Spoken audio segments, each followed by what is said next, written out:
So one of the first things I'm going to need to do is start to take this server class, the server.js file, and start to kind of break some pieces off into other files. And specifically, those other files will be what we call modules. So this application is going to have more than one module.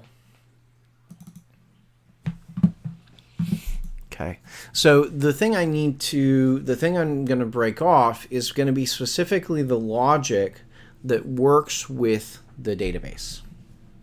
Okay, so rather than having all of this code in one place for working with the database, I'm going to start taking some of that code out of server.js and putting it in another file. Okay, so every module we built is going to be a JavaScript file. Okay, and it's worth noting as I'm doing this, there's another video on, if you want to learn more about modules, there is a video I've put up on perusal here called How to Export and Require Modules in Node.js. Can you see that? Yeah. So if you want to learn more about that, go watch that video. It's about 12 minutes, and it'll tell you more about how to deal with modules. Okay, so I'm going to take my database code and extract it. So I want to say new file, db.js. So this is going to be my database module. Does it have to be called DB? No, it doesn't. I could have called it database. I could have called it My Little Pony. It doesn't really matter. But what I'm going to do here, and I would ask you to do as a convention, is to call it db.js. Cool? Yep. So it's not necessarily mandatory, but it's the convention that I'm going to use, so I know where to find my database code. Okay, so the first thing I need to bring over there is I need to bring over the code that sets up the connection to MySQL, this connection with connects. Okay, so what do I need for that to happen? Well, I need the config module, right? Because I need to be able to get this configuration. Cool. Yeah. So let's bring that over first. So we want to require the config module, and then we want to get our database config. So if I want to section this out, I might say get connection config. Right. So I've got the details to connect to the database, and now I can connect to the database.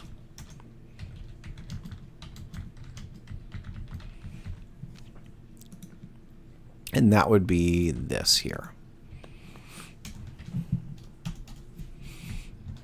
Cool. So now that I've got this code in here, I don't have to write that code in any of the other files. I've got a connection to the database, and I can use this connection. I'm going to have this be the only place where I open a connection to the database. Okay, so that's going to mean I can extract a lot of the code that I have right now in my server.js file, for instance. So one of the first things I want to do now that I've got this structure is I want to then build some methods that will then access the database. Right? So for instance, I want a method to that I can call and that will just give me all of the records in the products table. Right? So if I want to write that method, somebody give me a name for that method. Get all. Get all? Yeah. Well, what if I have a customers table and a products table? Will I know which one it is? Oh, I thought, okay. Get all customers. So here I want to say get all products. I might say get all customers, that kind of thing. Okay. So when I want to get all products, do I need any parameters? Do I need to know anything to be able to get all the products? No. Nothing more than having a connection to the database. So this one doesn't need any parameters. Okay. Now what do I want to do inside of get all products? How can I get all the products from the database?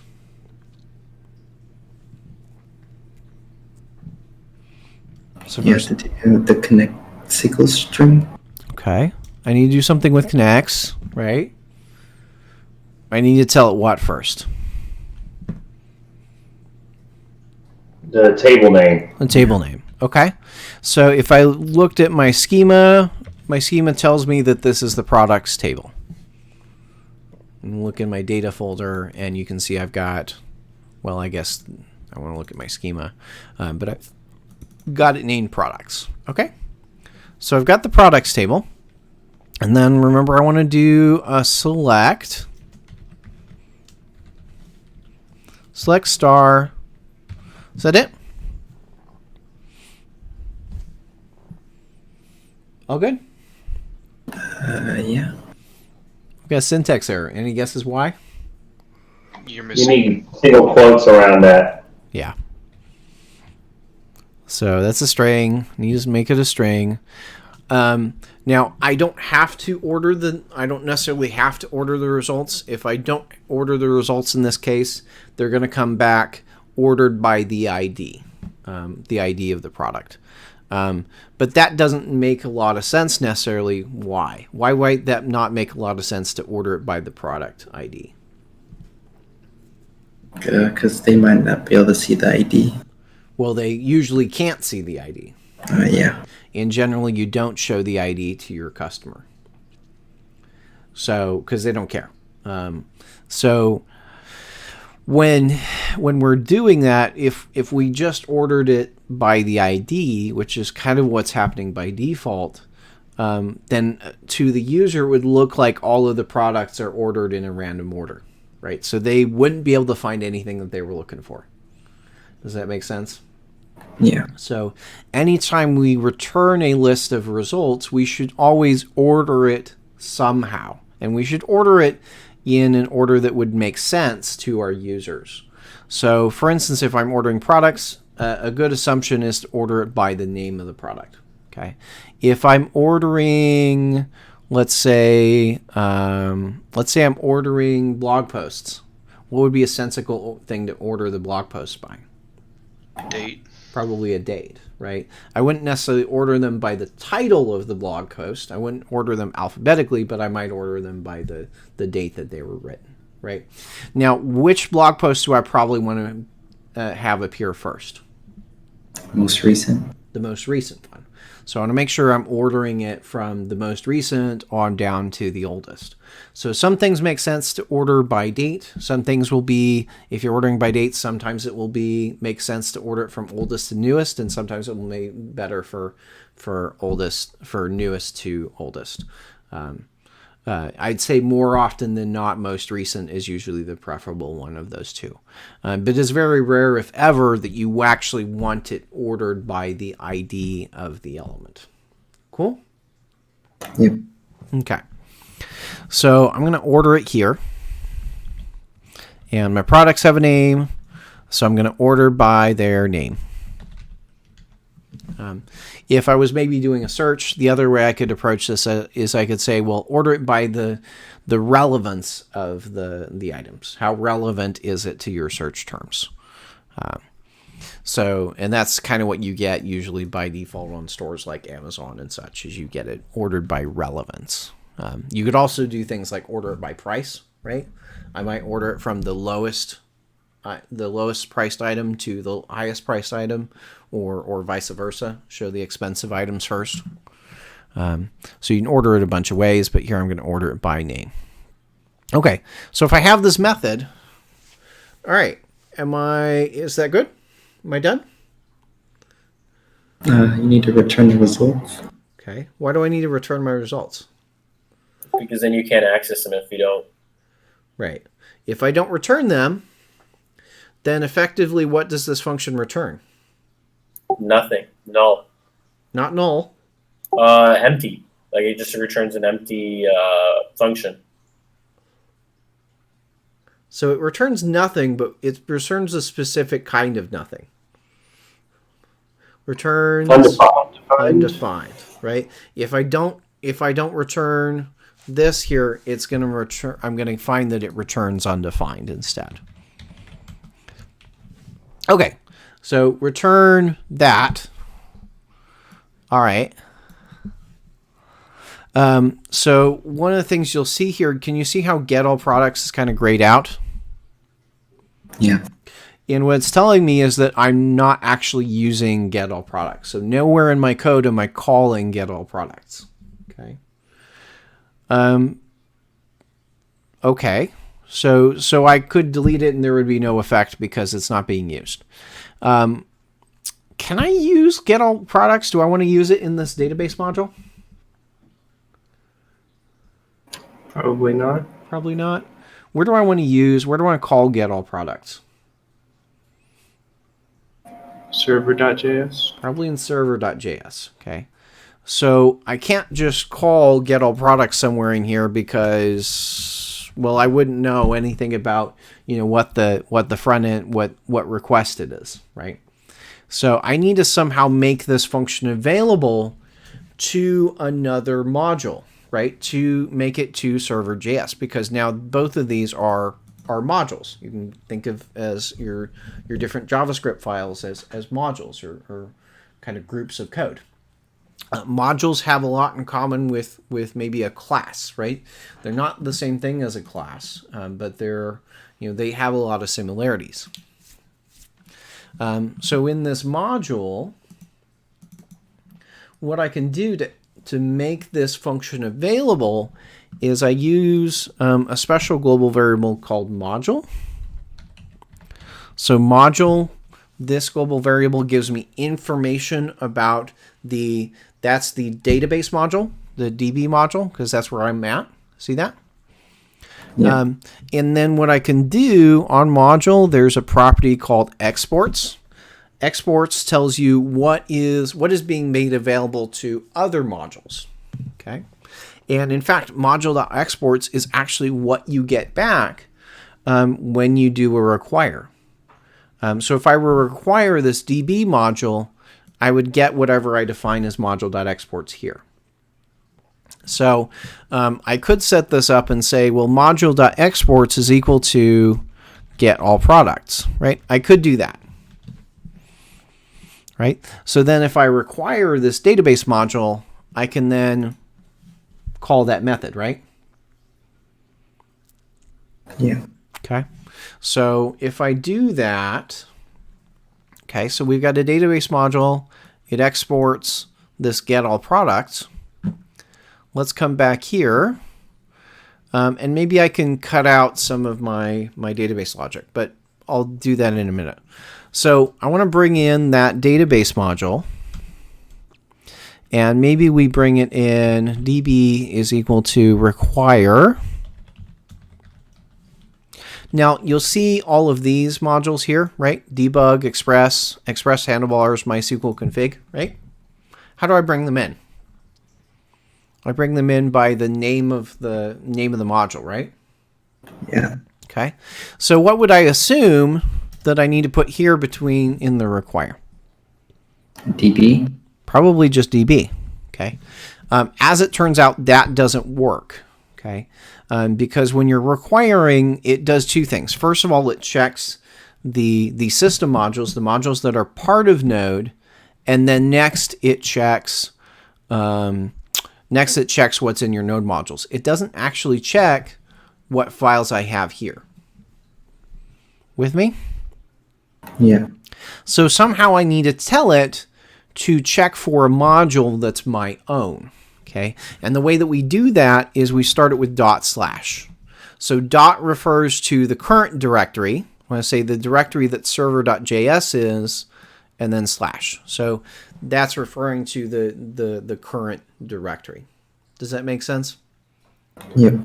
So if you see a require that starts with // or // that means that it's a module that you have written, not one that you've gotten down from npm. Cool. So we're going to have this DB module. We're also going to add another module in a minute for our REST API. Okay. So here, all right. So I've got this database module in here. All right. So remember this method that I created, get all products? Yeah. Okay. So let's go down to here. And yeah, there, the homepage route. So you can see the code that I've got here. Connects, products, select, order by. Isn't that basically the same thing as get all products? Mm-hmm. Okay. So if I have my code written like I have it now, I would access that code like so. DB. So I call DB as a method, and that would return all of the products, right? So if I export a single function like this, then that basically means that when I use that module somewhere else, it's calling that function, right? So let's try this real quick. Let me see if I can open up my terminal, npm I to make sure I have all my dependencies. I'm going to start up the server. And if you would have more than one query, right? Like you got a different page and you would have a separate, you'd have like DB1, DB2. They can't all be in there, right? I'll come back to that, and I'll answer that in the next section, in the next minute. I want to. Yes, you're right. Right. You're right. You're right. So I think I have the server already running, or I have a server running somewhere, because it looks like port 3000 is in use. There. In task. Okay, let's try to run that again. Okay, server's up and running. Well, that's interesting. DB is not a function. So what did I screw up?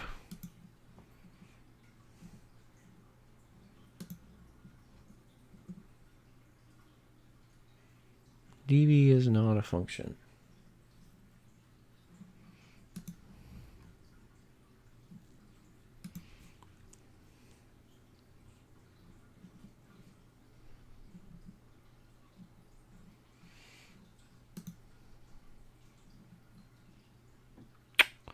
I'm not sure. Okay. I'm not sure. I screwed something up. I'm not sure what it is. Either way. Conceptually, the idea would be that if you were setting up this way, and I think I've got the syntax wrong, this would say that you only have that function exported. Are you missing a semicolon? Am I missing a semicolon? Where? Get all products. Get all products? Shouldn't there be a semicolon in the function? No. Oh, well, maybe. You might be right. Yeah, I don't know that it matters. Well, remember in general that the semicolons are optional in JavaScript, right? So most of the time, adding a semicolon generally doesn't do anything. Leaving it off or forgetting it usually doesn't do anything. So I'm not sure what it is. I'll have to go back and look it back up. Either way, I want to be able to expose not just this one function. You're right. I would want to be able to expose multiple functions, right? So the way I want to expose this would actually be module.exports get all products. See that?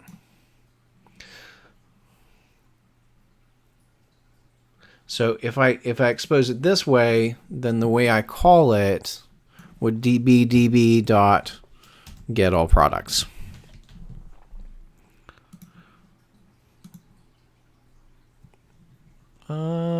Okay, I've got to be missing something. Get all products is not a function. What am I missing?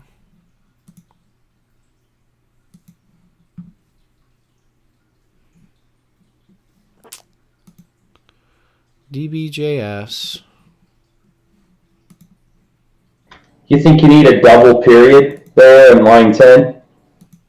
On line 10.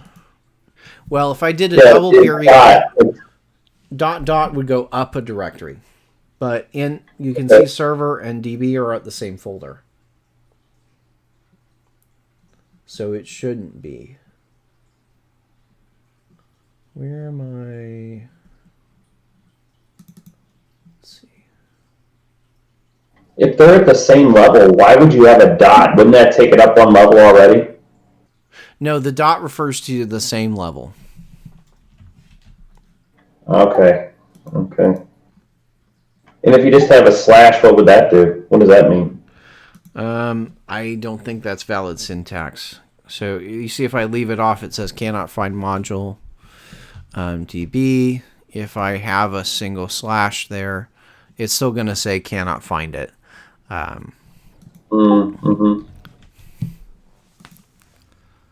So it can find it, but it's not. I've got to have like a typo here somewhere. Module exports. Well, this is good though. I mean, we can see how you solve these problems because we can probably relate to this more. It's more realistic to our experience.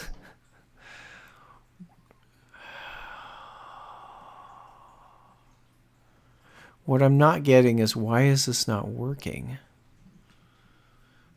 Oh, I know why it is. I know why the previous one didn't work either. Okay, let me backtrack a little bit. I figured it out. So my whole problem in here is that I put parentheses right there. That's what broke it. Because what I said here, you see get all products, I'm calling the function. Which when I call the function, I get a promise. Which means that this, over on the left, whatever it is a promise and not a function.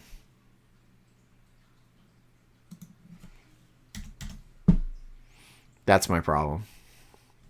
Is I need to not have parentheses on the right. So let me go back here. So if I just say module exports, which is what I was trying to get to, module exports get all products, then I can call DB as a function.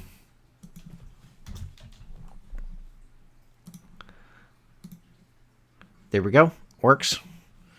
But I want to change it to that. So if I set it up this way, then I can have multiple methods that are exposed and not just a single method. So I'm kind of adding methods to this module exports object is effectively kind of what I'm doing. So when I call it, it will be db.getAllProducts, and that gives me all the products. Okay. So does that make sense? So this is how we're going to call those methods that are in other modules. Any questions so far? Tell me again, what's the purpose of separating it out into a separate JS file? Is it just organization because we're going to have potentially dozens of these things? So it's a few reasons. So organization is one, right? Organization is one so that we can say we don't have all of our code in one file, right? The other reason is once we start doing that, we don't want to have code duplication, right? Because I don't want to define this getAllProducts method or the other database methods. I don't want to define them multiple times. Does that make sense? I want to have one standard place where I define it. So it's organization, but it's also reducing code duplication. Cool?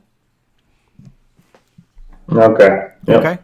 So that's one thing there.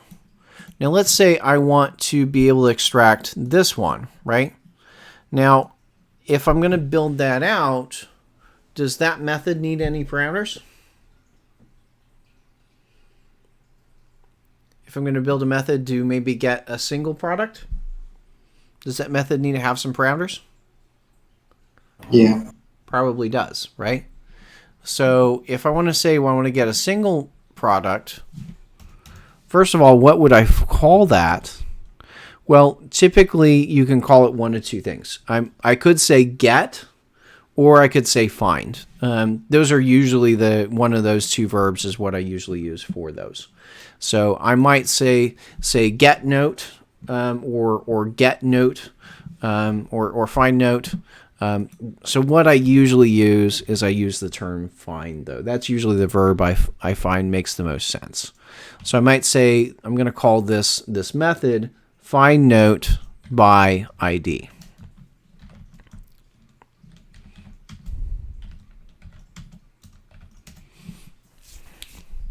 So in here it's going to be kind of similar. I want to maybe say find the note, select it, and then I want to say where the ID is something. Right? Well, do I know the ID internal to this method? Does this method have any way of getting the ID?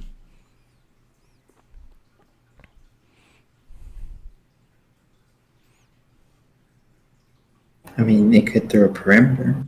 It could throw a parameter, right? So I need that in as a parameter. So it's going to take an ID and go give me the product with that ID, right?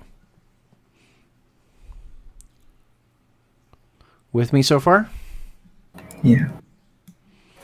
Why are you calling it find note by ID instead of find product by ID? Oh.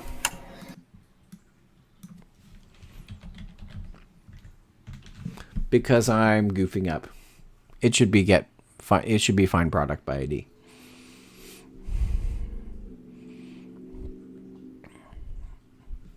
Okay. So I've got that method. Can my server get that method now? Can it use it? No. Why not? Gotta do the module exports thingy thing. Okay. So I got to remember to not just write the method, but I got to remember to export the method. So exports find product by ID is equal to find product ID. And this time I'll remember not to put parentheses on the right side. Okay, so I've got these two methods exported. Let's say I go back here, db dot find product by ID, and you see I need to pass that ID in, right? Because I've got that locally here. Cool? Yeah. All right. Is this going to work? Any thoughts?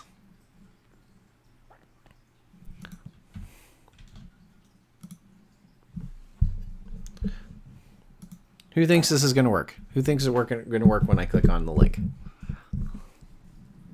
Yes. I think it'll work.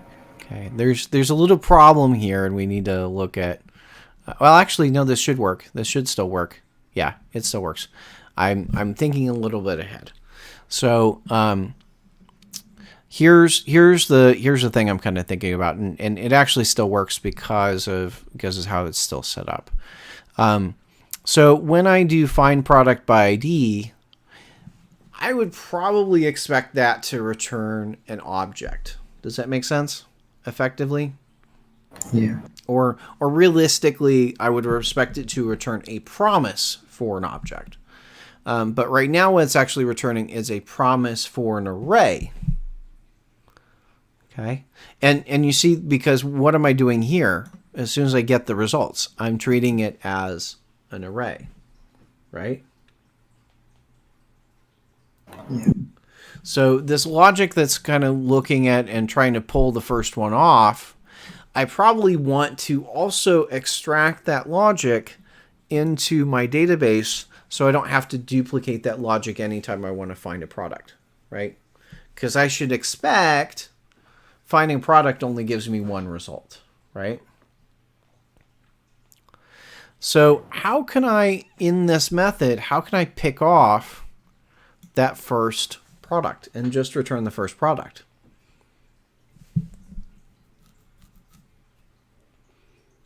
Any thoughts? At the end, could you just state the index of 0? Okay. So like angle bracket 0 and not angle square. Let's try it. That's right, because this is a common thing that people try first to see if it works. It's broken. It's broken. Now, why is it broken? The problem is, what is this? Is this actually an array? If I say connect select where? Well, it's not actually an array. It's a promise for an array. Does that make sense? I don't have the array yet. So I can't ask for index 0 until I have the array. Would you need a dot then, and then, yeah, I'm not sure how it would do there, but something sub-0. Okay. The way I would have done it is just that whole thing we've had to that point would have just put that in maybe like a separate variable and then go from there. I don't know. Anybody else got some thoughts? How would you do this? So if I put it then yeah, I'm dealing with the output of that. Then I'm dealing with the array. But what do I need to put in here? Maybe inside the then you could do like a result at 0. Okay. But would I do it like this?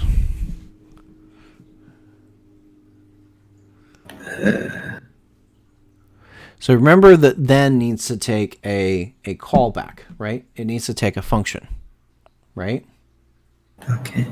So it needs to be more like it takes in the results and then it outputs something. See that? Yeah. So if I'm writing then, it's always take in an input parameter and give a result parameter. Okay, so formatting that to get it all on, to get it as shorter lines. Okay, does that work? And does that always work?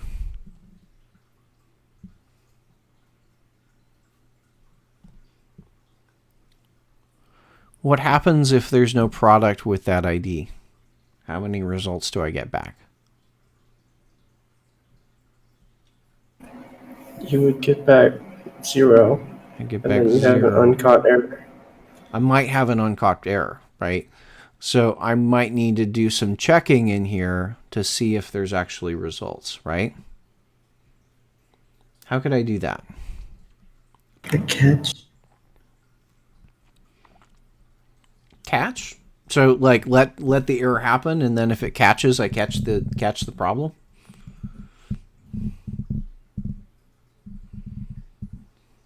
So in general, if you can avoid an error, you want to avoid an error, right? So I want to prevent the error from happening in the first place. How could I do that? Can I introduce some sort of check? Maybe a ternary operator. A ternary operator would be good. An if. Okay, so I'm going to use it. Yes, you could do it with an if. You could also do it with ternary. Ternary is a little bit better in this place. So what do I need to check? What's my condition for? And this would be the same condition for my if or my ternary. What's my condition? I'm just thinking it'd be just like you did the other day with checking to see if the results. If results does exist, and then if it's equal to 1. Okay. So results and what was it? Results dot length. Yeah. So if results length and results length is a 1, then I want to return the first result. Otherwise, what would be a sensible thing to return if there's no results? Just a string. There are no results. Something like that. Well, the problem is, then in this case, what am I returning? I'm returning an object, right? Yeah. I'm returning an Yeah. object. And in this case, I'm returning a string.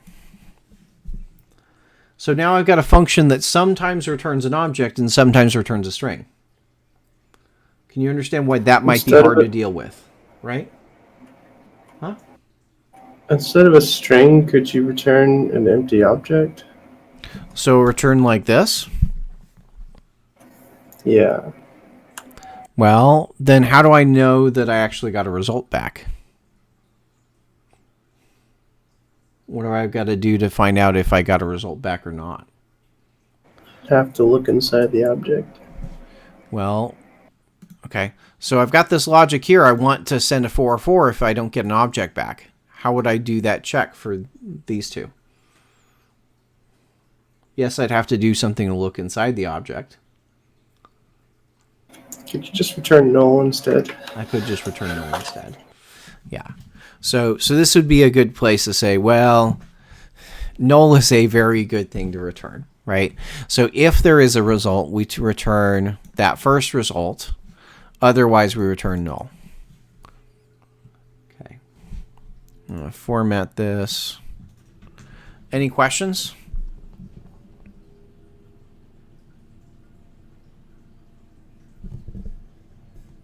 Any questions about this ternary statement? Yeah, I get it, but if you return null, I mean, how would the user know that there's a problem? You need to flash something on the screen, right?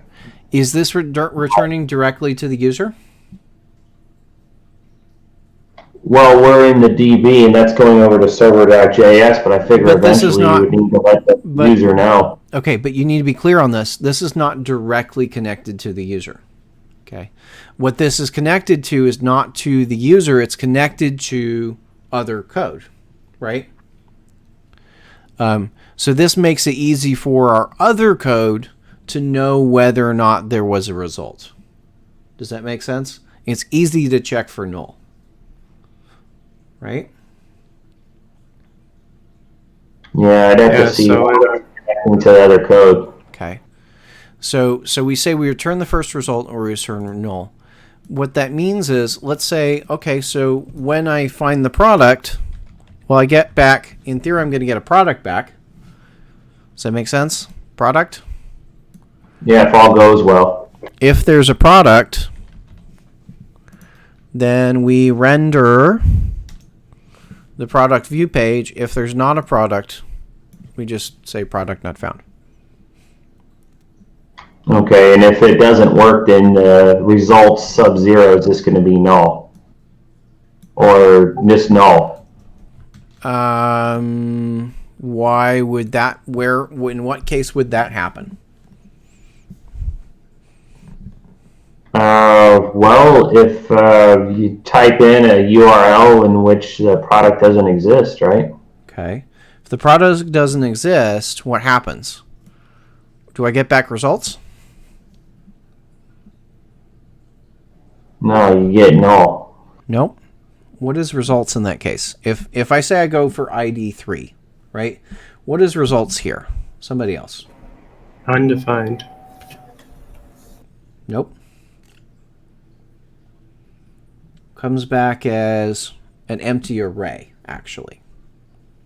So if I say ID 27 and there's no ID 27, results will be an empty array, right? Okay. So in that case, with an empty array, this passes. This is truthy. But would the length of the array be 1? No. No. So because this condition fails, do I run this check if there's no results? No. No. I only run that check if there's exactly one result. In all the other cases, I return null. You with me? So in the case where it's an invalid ID, I'm not even going to run results 0.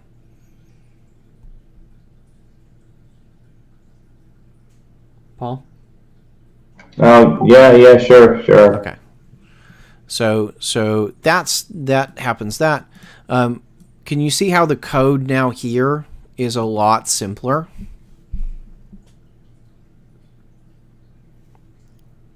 Than what it was?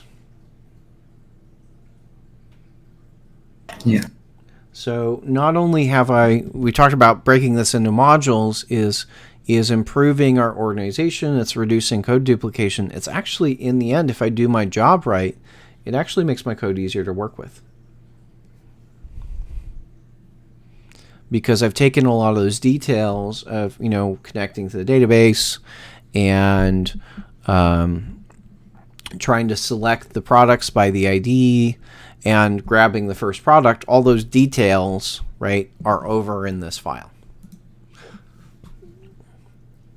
Does that make sense? Okay. So given that I have some other columns, right, maybe I want to also be able to find a product by the name, right? Could I implement that here? Yeah, probably, right? I just need to change a few things. So let's say I want to find the product by name, right? Well, I need to take a name. My where clause would change to comparing the name. Now let me ask you, if I'm getting a product by name, how many results would you expect to get?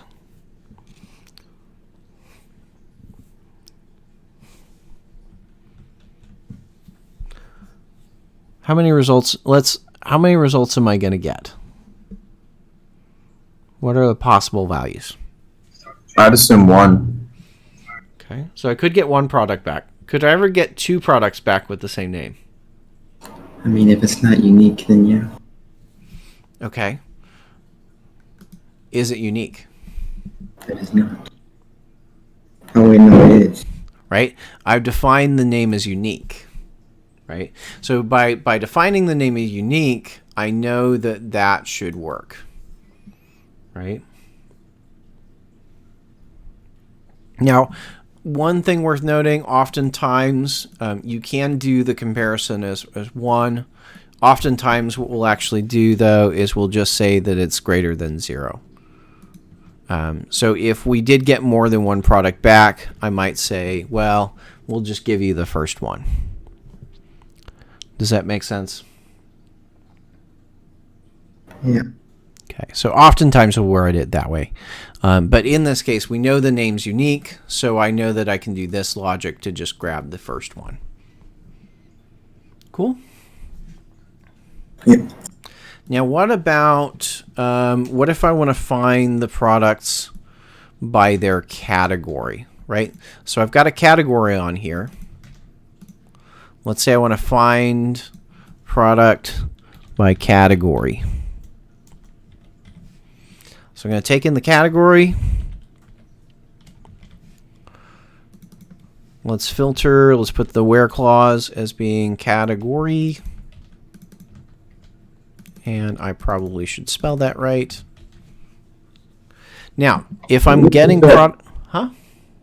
That syntax on line 32 with the category and category, could you explain that real quick? So I had some trouble looking at next and figuring it out on my own. This is the name of the column, right?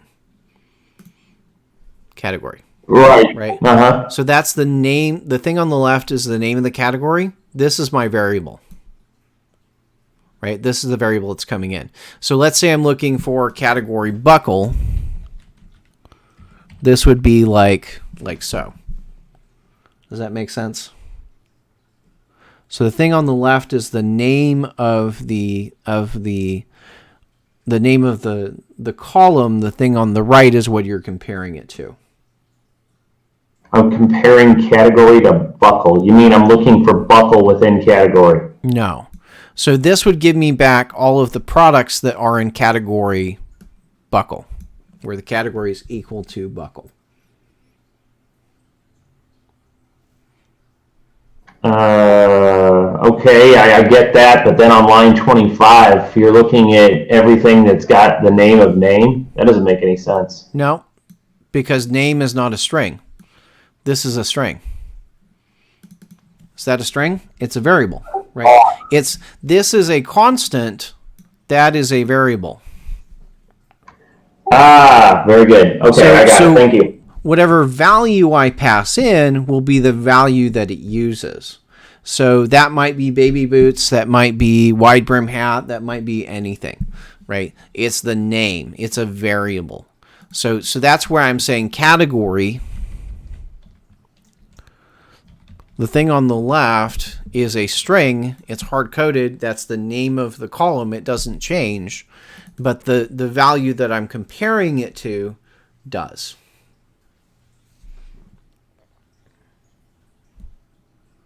Okay, yeah, that makes sense now. I got it. Okay, so one side changes, the other side doesn't. Now, if I'm looking at this, can I get more than one product in a category? Can I have more than one product in my categories?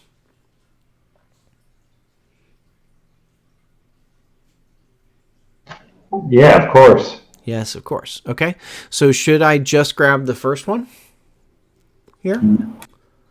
Probably not. Okay, so I want to, let's say we remove that here because it doesn't make a lot of sense to grab just the first one when I'm dealing with categories. So we know that these two, right, because they're returning a single one, return find product by ID, find product type by name, both of those I want to return an object. This one is going to return an array. Does that make sense? Yeah.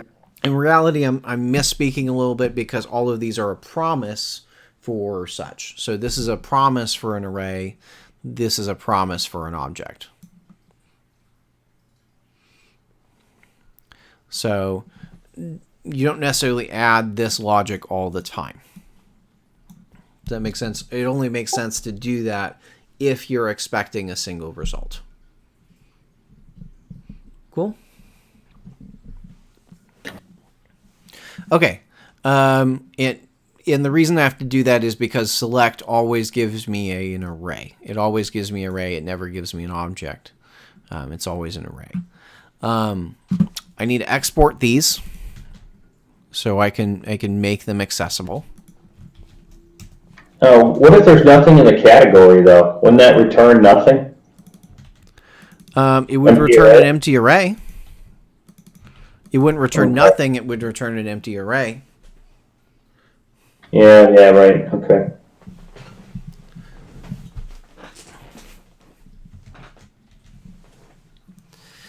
Okay, so we've got that. What was I thinking? Now, this logic here, right? So you can write that. That's fine. It would be nice if you could do that in a little bit less code, wouldn't it? Right? Always. Wouldn't be. So one of the things that we can do, there's a library out there called Lodash. Lodash is really good at working with arrays of things. And there's a lot of algorithms it provides. And one of the algorithms that it provides is an algorithm to get the first element. It basically does literally does exactly what we're doing here. But it's kind of a standard method that I can reuse to do that logic. So how do we install a package? Well, we go back to PowerShell, right? I'm going to say npm I Lodash. Got that? Lodash.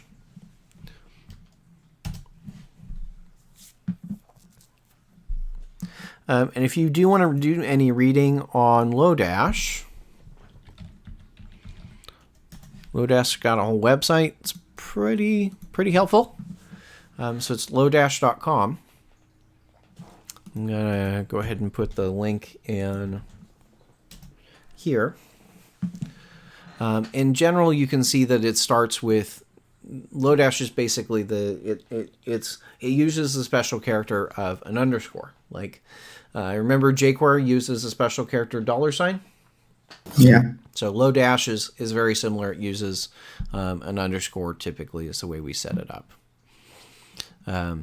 There's another library called Underscore, which kind of predates Lodash. So Lodash is a new and improved version of Underscore. if you're ever looking at the history. So Lodash, let's go to the documentation. They've got a nice search.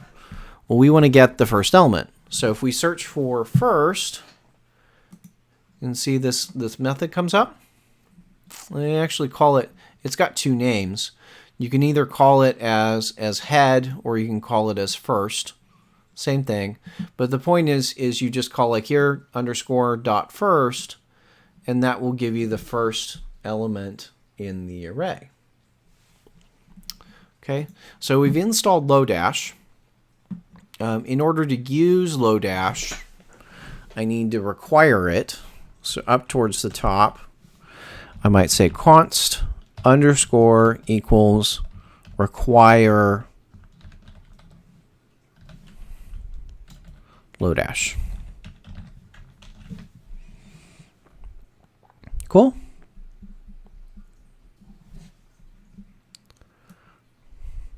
So Lodash is pretty easy to bring in. You just install it, and now we can require it like such. I need to stop my server, and I will need to end up starting it back up. But here where I have the results, rather than writing all that logic out now, I can say underscore dot first and results. See that?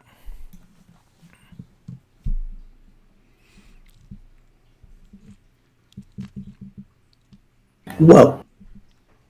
So that's not the only thing that Lodash can do. Lodash can do a lot of things, but it's definitely something you want to have available in your toolbox and start learning about, because it's got a lot of very useful algorithms, and it's actually really efficient too when it's working with arrays. In fact, in many ways, it's more efficient than the tools that are built into JavaScript nowadays. So we got first, so I can switch both of that to there, and we got it. Cool. A lot less code.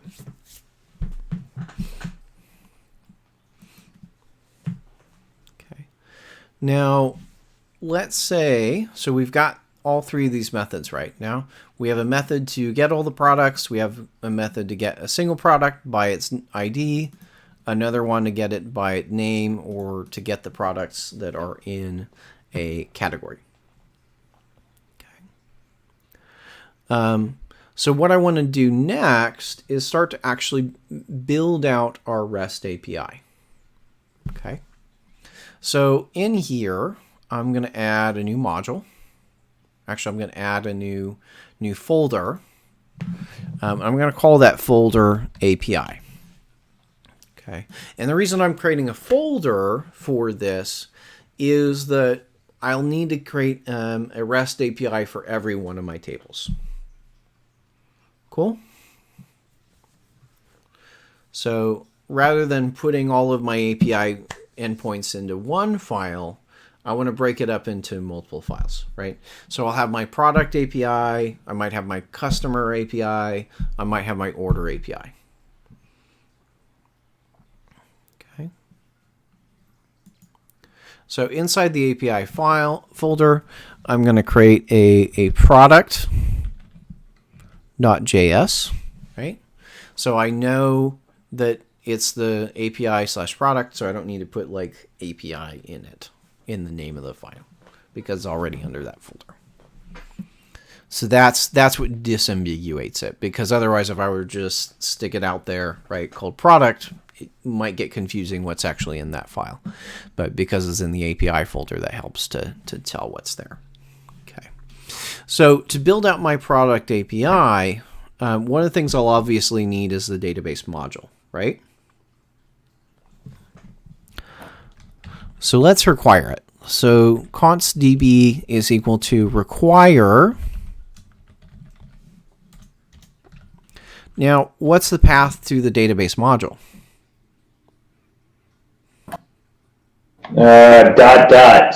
/db. Okay. Can somebody else tell me why it might be //?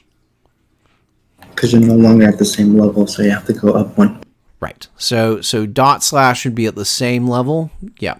Dot slash is up because I'm in the API folder. So dot slash DB. So that gets me up to the DB folder. And now I want to start defining my routes. Okay. So now we've got a little bit of a new problem that we need to tackle too. If I'm adding routes to my application, what object do I have to use? Well, I have to use this app object, right? Yeah. Okay.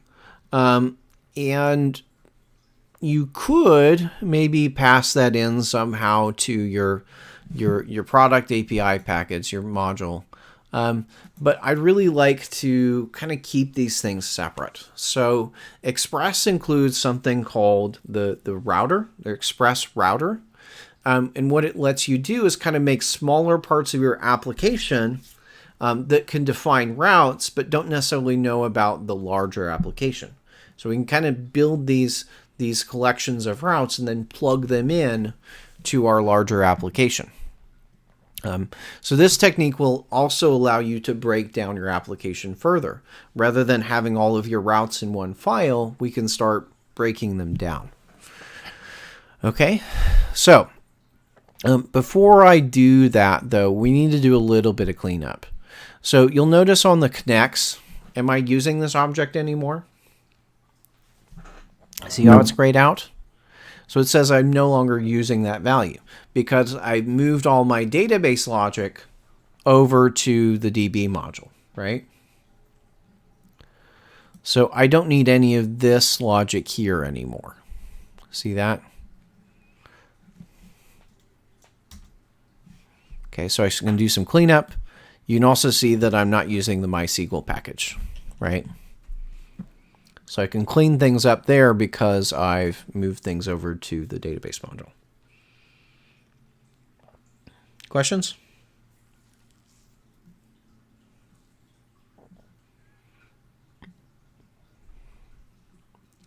Can I also clean this logic up? Am I using that logic anymore? Nope. Probably not. So let's delete some of that dead code. Okay. So I just want to do that to make sure that we're, we clean up after ourselves before we go on to something else. Okay. So in the product module, I want to use this Express router. Okay. Well, in order to do that, first I need to say const express and bring in that. Will that be dead code in our server.js eventually? What will be dead code? The routing that's below. We could potentially move it to somewhere else. Yes, potentially we could move it to somewhere else. I'm not going to do that yet. But yes, we could move all these routes somewhere else. But right now I just want to build the API. We'll see. If we have time, I'll extract those routes into another file as well. If I don't have time, then we'll do it on Monday. Is that cool? So, all right. So if we're looking at the documentation for Express, and I do believe that I added this at some point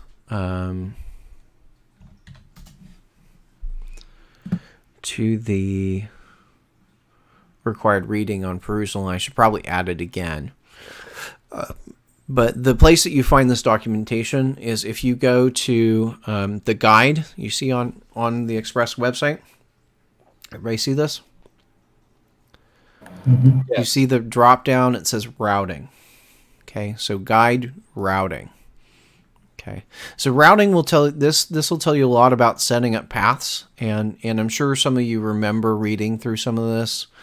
For instance, I remember people asking about, well, you could do regexes, which actually typically we don't usually. You can use regexes, we typically don't, because we've got that. You saw that :ID thing instead. That usually works better to put in replacement characters instead of going all the way up to regex. But you could if you had a need to.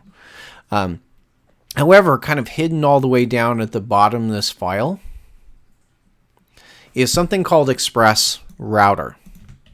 I wish this was easier to find in their documentation, but it's all the way down here at the bottom. Okay.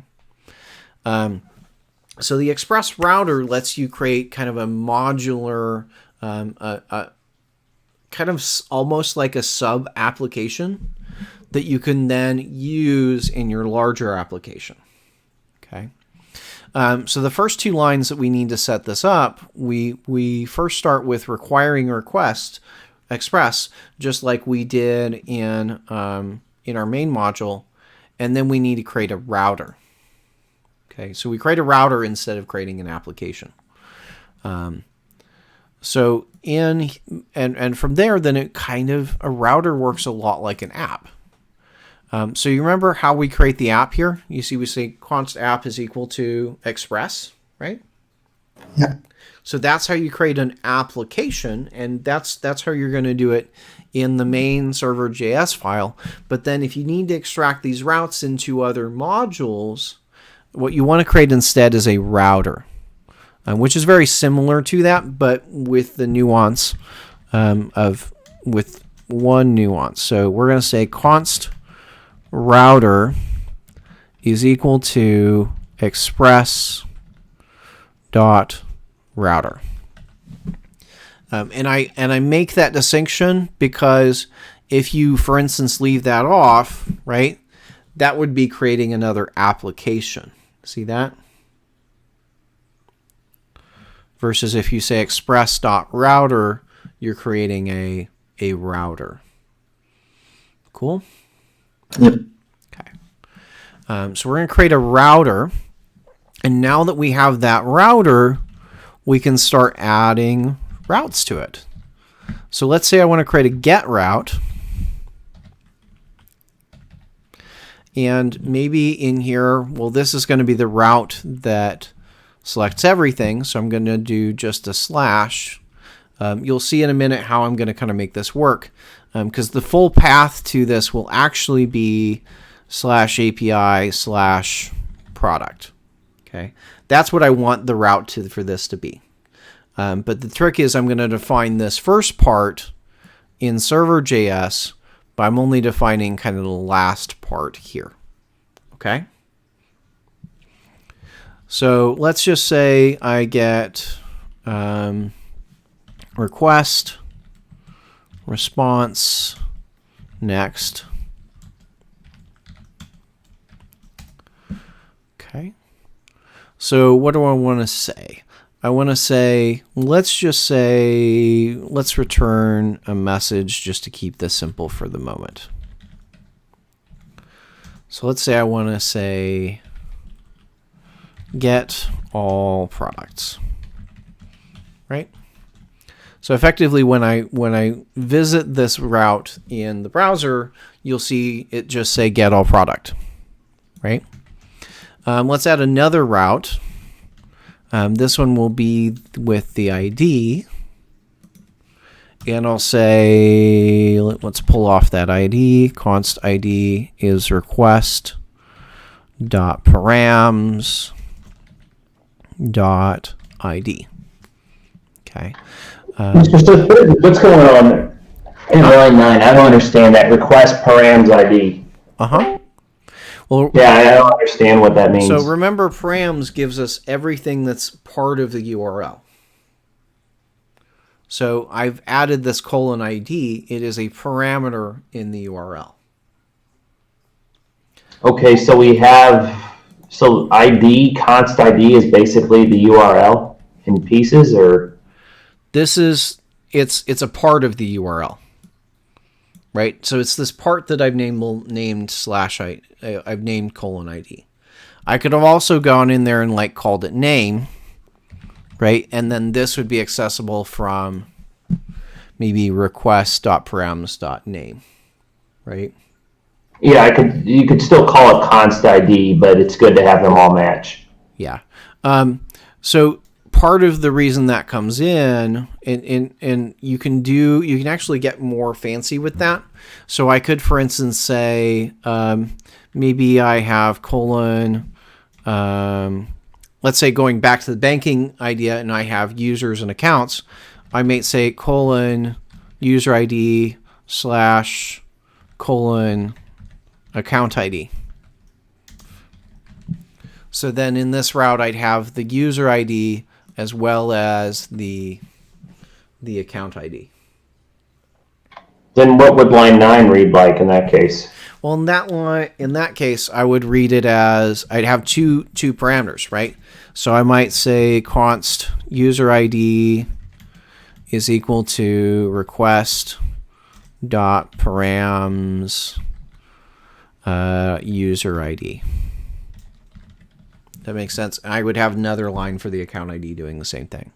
Okay. Yeah, it's helpful. Okay. So Got I can put multiple placeholders in there, and that's part of why params is an object rather than just a single value.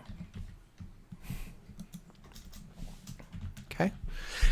So I'm creating just two very simple routes here. So this route, if I try to get that one, will turn get all products. If I try to access this one, it will say get product 3 or whatever, right? Okay. So I need to then make this router accessible to the rest of my application. Do you remember what I had to use to make those functions accessible?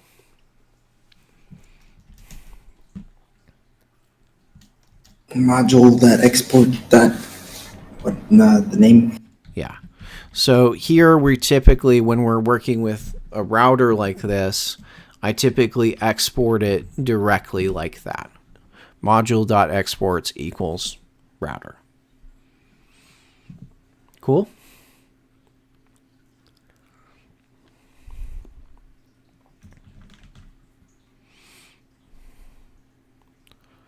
Questions so far?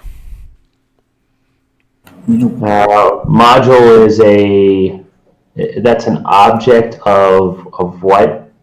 So module is basically a global variable. You can kind of think of that. But module represents the module I'm in. So here it would represent the product module, the API product module. How does that not conflict with what you did in db.js at the bottom? Because you didn't call it the same. These are separate modules. Every file gets a different version of module. Okay. It's not globally defined. It's just in that file. Yeah, it's not really globally. It's kind of global to the file. But yeah, they each get a different version of module. Okay, so that's how we export it. Okay, now I want to hook it up back in the application, right? So I've got my routes defined here, like app-get, app-get. Okay. You remember we used this app use, right, to hook up this express static public, right? Yeah. Bringing in my API is kind of the same thing. So my API routes, I'm going to bring in with app use. So I got app.use.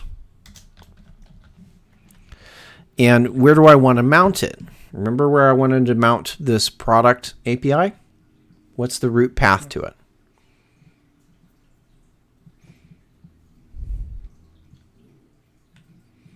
Probably API/product.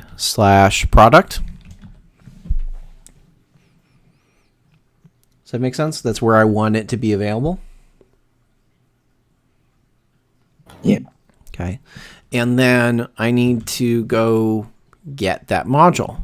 So in here, I'm just going to say require / because remember the API folder is at the same level. API product. Product, as you have it there, is that product.js or just product as in a folder? So this is product.js. You don't need to include the JS. Oh, okay. Yeah, you What leave, break it? I don't think it breaks if you use the JS, but it's convention not to put the JS. Okay. I know that much. It's convention to not include it. So here we're saying I'm bringing in that module and I'm going to mount it at this base. So effectively what that means is the routes to these are this mounting point plus the route here. Does that make sense? So it's not mounted, this is not mounted at the home page. This is mounted at API product because I've specified that as the mounting point. Questions? Okay. If I go back to the browser, so now I'm going to go in the browser, I'm going to say API /product /3. Okay. So you can see how that returns get product 3. Cool? So I know I'm getting this logic here, right?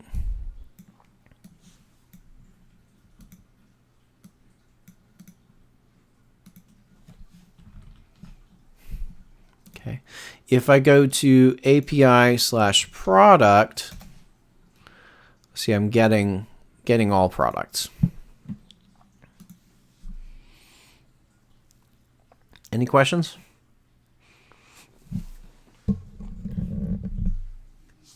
Can you see how this allows me to break my routes into multiple files now? Yeah. So anything I want to take out, all these routes that I want to take out and not have in server.js, I can use this express router to have them be in another module. Okay. So let's say we want to actually use the database in here, because so far I haven't actually done anything with the database. So I want to say let's return. I want to return the actual. I want to return the products, right? So I might say, let's say here, I want to get the products. So const products is equal to db dot get all products.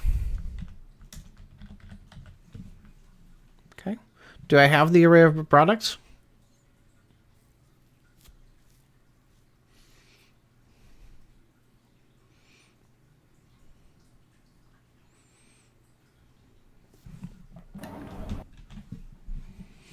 What data type is products?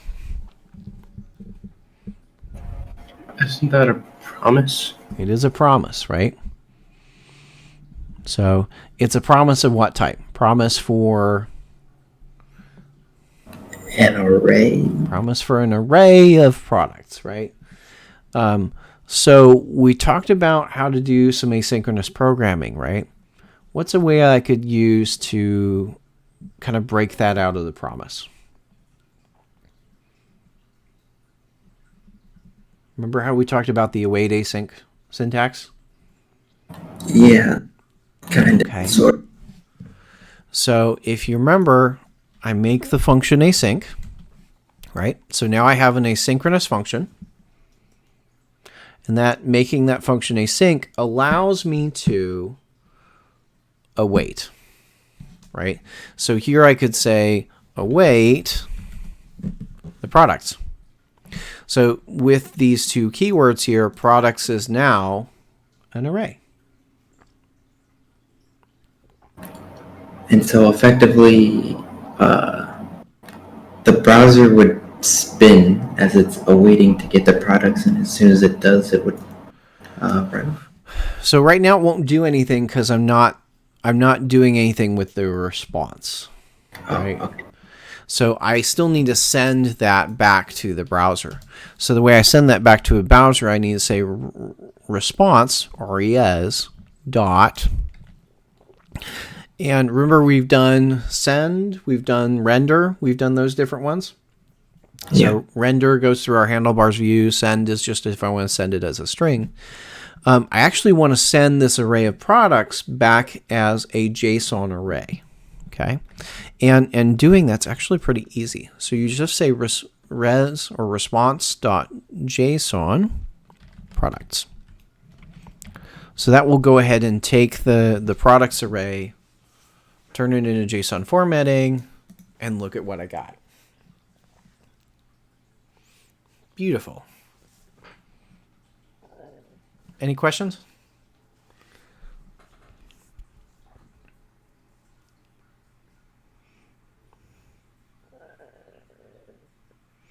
So you can see all the products, right? Yeah. Which I've got a bunch of products because I went through Macaru and had it generate me some more data. But you can see how that's structured. Do you think this would be pretty easy to consume on your front end? Yeah. Probably. Mr. Smith, Yep. do you have an extension or something that's displaying it like that? I do. So without an extension, it would look like this. I do. I do have an extension. So if you just do it like this, you're going to get if you don't have an extension installed, it's going to look like this as in the raw form. So the extension I have, and let me send you a link to this one because this is a really, really helpful extension. It's Json Formatter. Let's see. Can I get to view in Chrome Red Store? Yeah.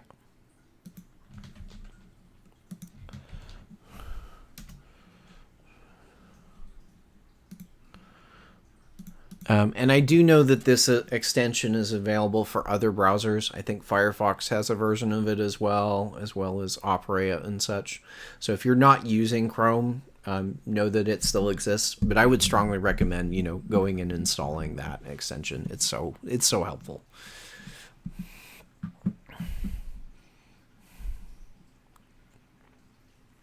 So it'll take it from just looking like that to looking like this, and then it's easier to work with. Okay. Now you remember if I'm asking for the products, right? Could something go wrong? Could I get an exception here?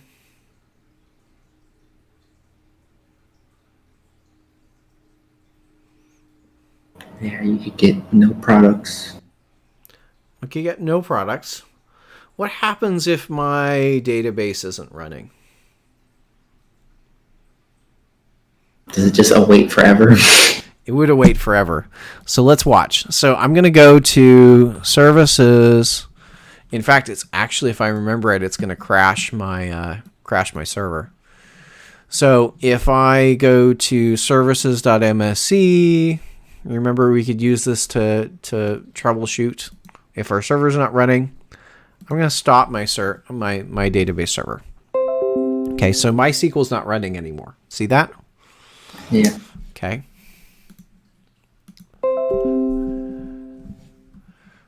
And that's spinning, it's spinning, it's spinning. And you see all the junk that got spit out here. Error connection refused, etc., etc., etc. But the browser will never know that's what's going on, right? Yeah. So I need some sort of catch, right? So anytime you're using the await async syntax, you should always have a catch. You should always have a try catch statement, because if you're doing something that's asynchronous, it can always go wrong. There's always a way for it to break. Just that becomes inherent in your doing asynchronous code. So I need to wrap that in a try catch, and then if there's an error, I'm going to send it to next.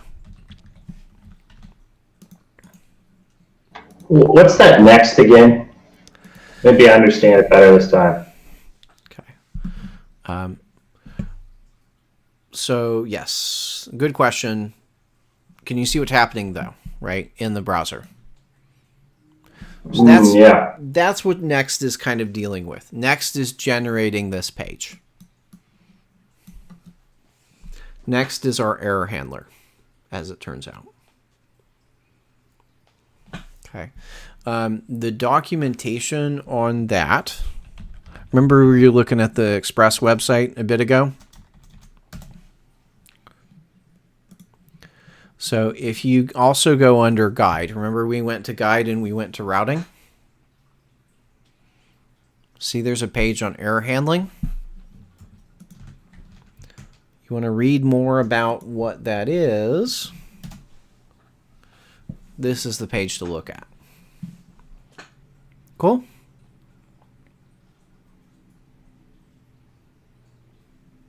Does that help, Paul? I'm thrown off by next. I mean, to me, that means something different. That doesn't mean display this on the page. It means go do something else, or Yep. I don't know. Which just doesn't. It's not intuitive. Which is what it's doing. It is going and doing something else. It says go to the next handler. So the next handler is where you define, how to deal with errors. So if you read through this, it'll give you a pretty good explanation of what that is. And in fact, it'll go all the way into writing your own error handlers.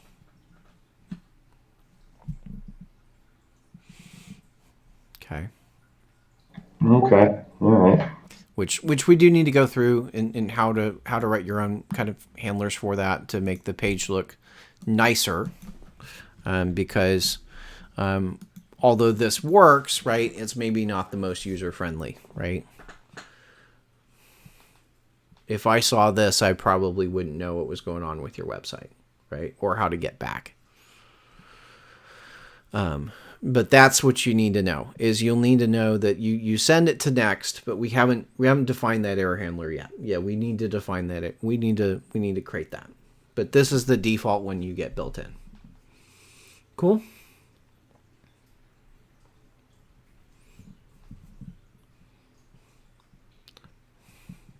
Okay.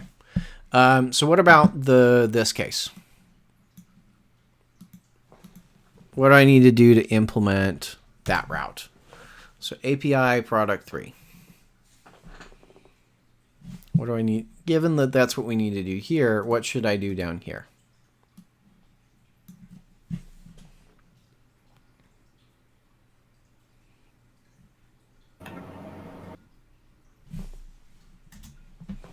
Do the same thing, but instead of get all products, get the product by ID or whatever. Okay. So I want to get the product.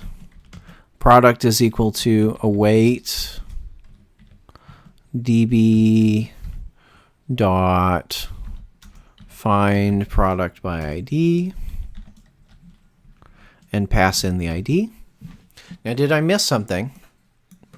Yeah, you don't have async. I don't have async, right? So if I were to do this, it would say, well, you can't use await in a function that's not async. So you mark the function as async. I can use await there.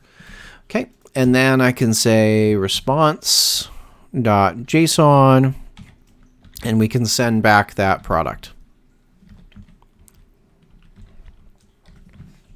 Okay. So testing that real quick, if I go for product 3,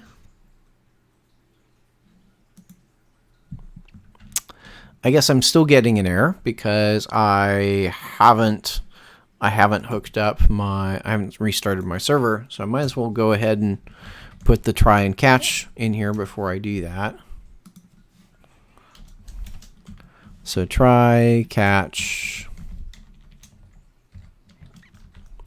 error,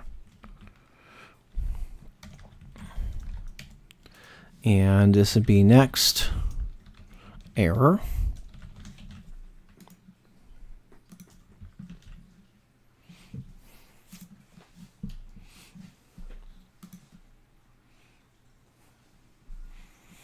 Okay, so let me start the server back up.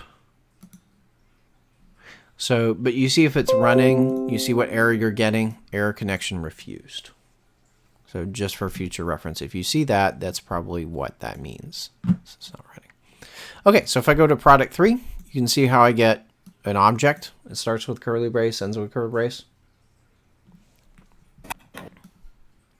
What happens if I go for product 1,000? Shouldn't be a product 1,000. Looks like it comes up blank. See that? Yeah. Okay, so that's what I get. If I say if there is a product there, it comes up that way. If not, it comes up as blank. Seems to be the way it's doing it. All right, so I can hook that up, right? So we were talking about building REST APIs, right? So I've got one part of that built. See that? Which part of the API do I have built with these two routes?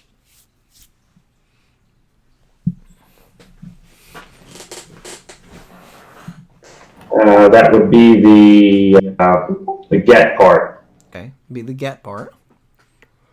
Now, what if I want to? What if that be the get part, or it be the read, right, in CRUD? What if I want to? Remember, I made a method to get all the products in a category.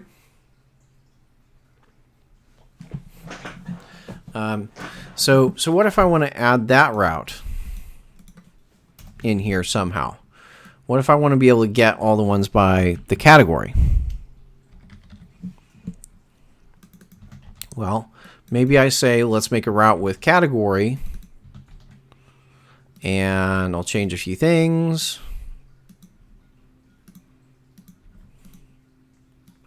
Find product by category.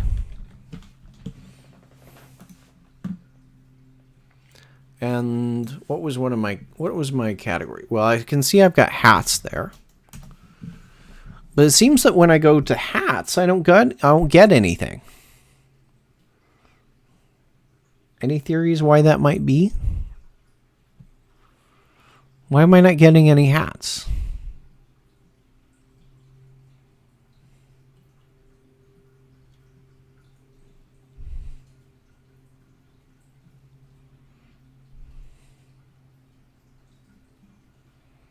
How could I find out what's going on here?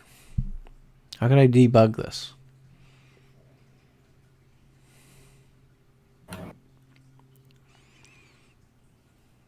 What could I use?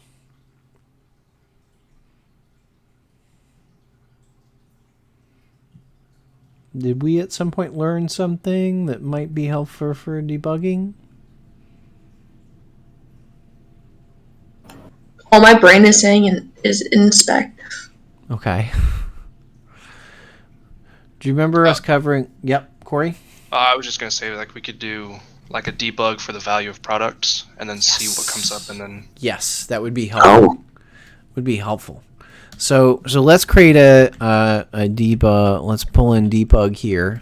So debug, require, and maybe I want to say app : maybe API and product. So that's kind of how I usually specify it. Does that make sense? Because this is part of the app, and then it's in the API folder, and then it's the product module. Does that make sense? Yeah. So, actually, I misspecified that, because I should be saying debug and then that. Okay, so debug here. So let's try this. So you're saying we could log the product, right? Problem with logging the product, it doesn't actually, as it turns out, necessarily tell me what I need to know. So let's say I put a log in here, right? This is the route I'm trying to get to, right? You see that? Yeah. So maybe the first thing in there I say debug. Maybe I want to say find by category. Okay. We refresh. You see how that log message isn't being written out? See, there's nothing in the log, even though I've got the debug here? Yeah. Why is that? Why might that be? That's not actually using that route. It's not actually using that route. So maybe I need to go check some of the other routes. Maybe I need to check this one and say find product by ID. And maybe we put a log in here to maybe get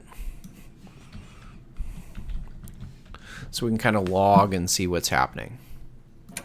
Yeah, Okay. it doesn't know that :ID should be a number, so it's just trying to use that one because it's Right. written It's first. using the first one we set up, right?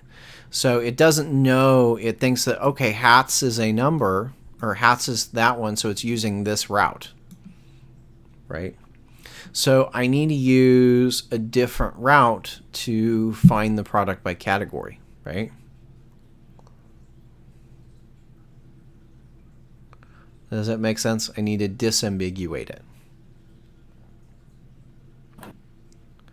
So let's say I put it in here and I say category. Maybe we just be more clear and we say category hats. So I change maybe I change the URL so that it can be clear. So if I say this category / category : category, what would be the route that I would then need to put in here? What would be the full route to that?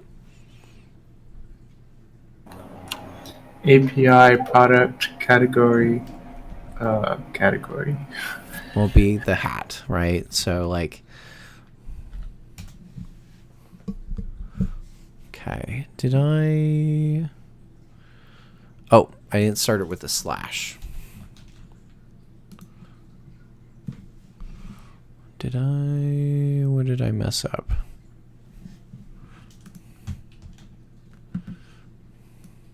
I didn't misspell it. Cannot get category hats.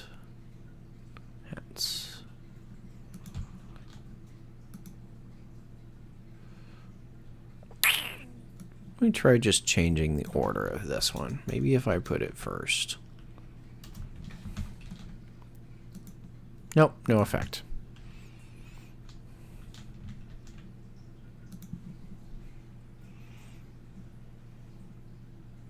Is your server running? Oh, it might not be.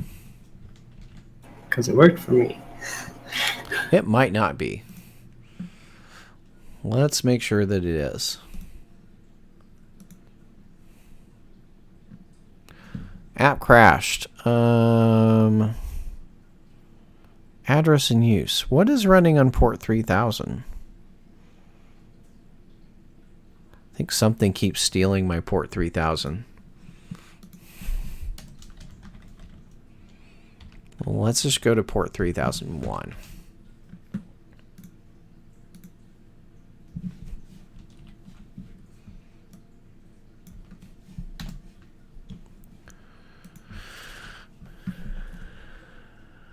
Oh, there we go. Yay. Okay. I think something else was running on that port. I don't know what. So port 3001. So we've got product category hats. Does that make sense? I had to add something additional in there to tell it which it is. It was trying to turn category into a number? Is that... Yeah. Well, it's trying to treat it as an ID, right? Because this just says if it is anything, right? Treat it as that, right? If it's basically if it's product / something, then it's going to treat it as that. So it doesn't actually look at like the name we have specified. It's just okay.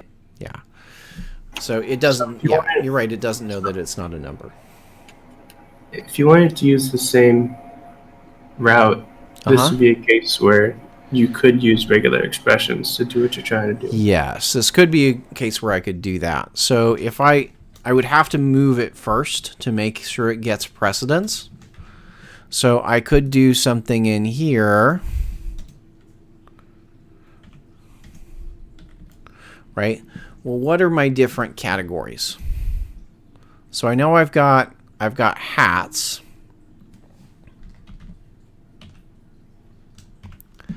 And I know I've got, what else? What have I got? Hats. I've got hats. I've got buckles.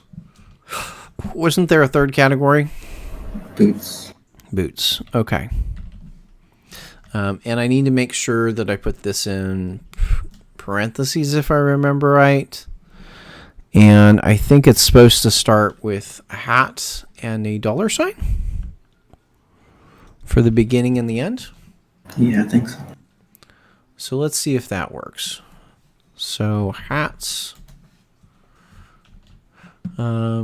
seems not to bring anything up.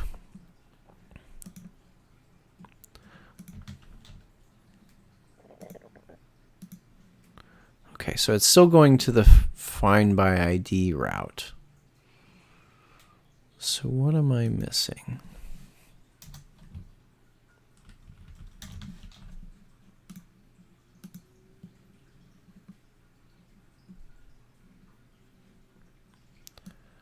Well, there, it went to find by category, but it ended up with blank. So I do need to backtrack a little bit. I think I know what I missed. So I need to start and end with that, but I forgot to put a slash at the beginning, which I then have to escape.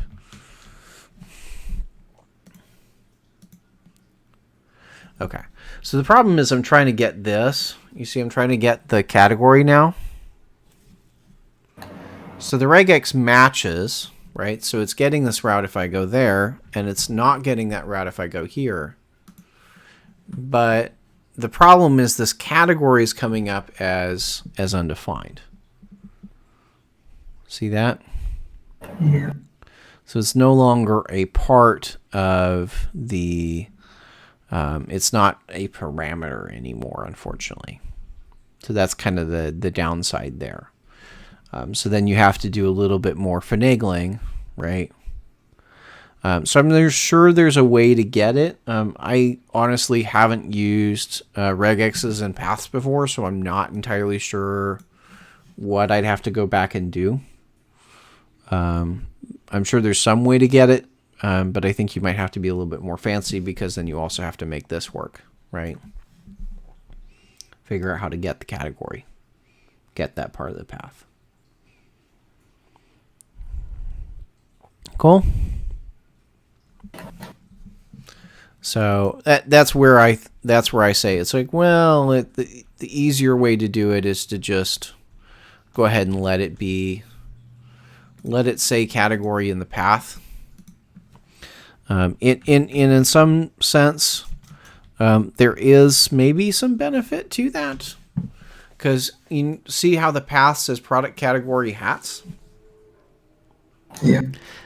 I would say that actually reads probably better if you were to ask me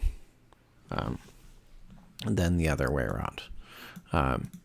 Would it be nice to say product hats? You probably could do that and that, but I think that this is good enough, and from an SEO perspective, I would be happy with that path.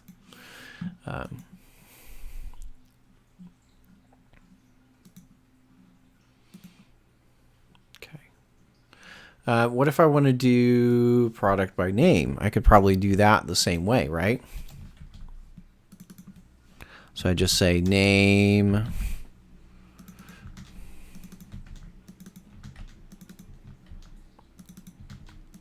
and just basically change all these things to name.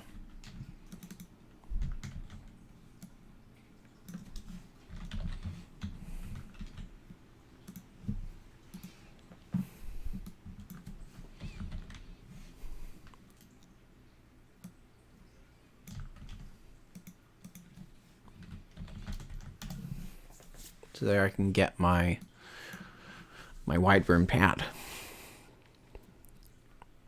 Now, can you see why I would, could I write a regex to handle this case, the name case?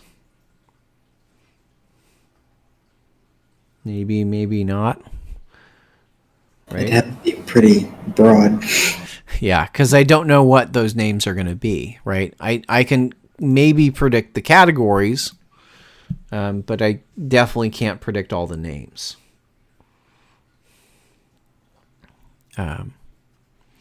So that's one of those reasons I kind of do it that way.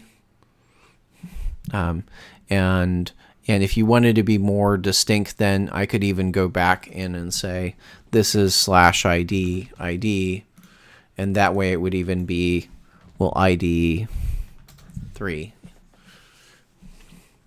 Does that make sense? Yeah. So sometimes it's worth kind of thinking about, your paths there, the way you're building it out.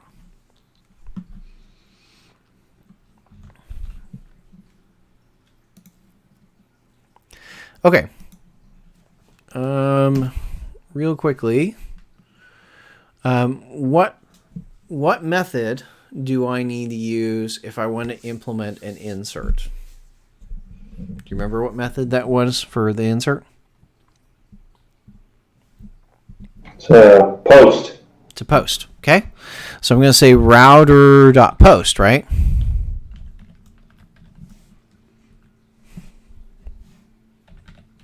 What's the path?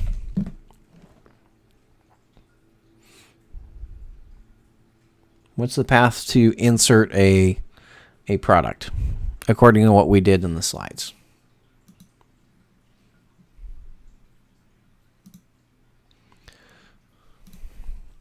So remember, in order to insert, right, it's going to be post kind of like that, right? API customer. So remember API customer, we've kind of already defined back in server.js.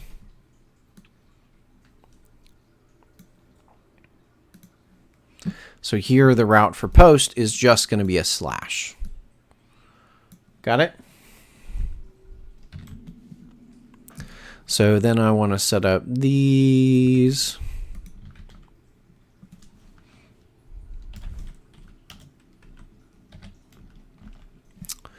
So let's say I want to take in, let's log this, post, insert.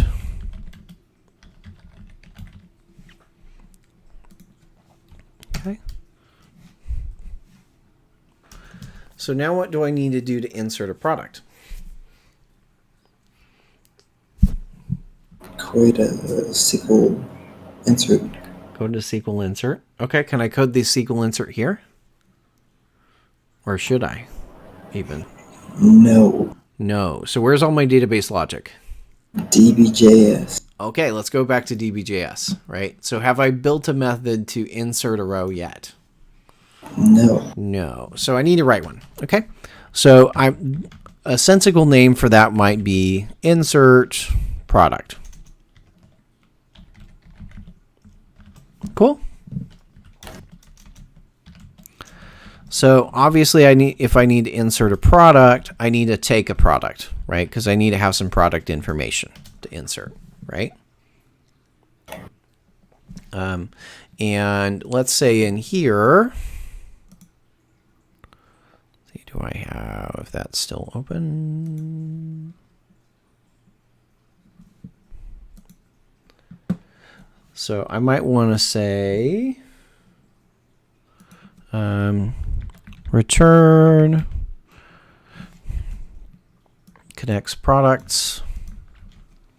And as it turns out, doing an insert's pretty easy. Insert.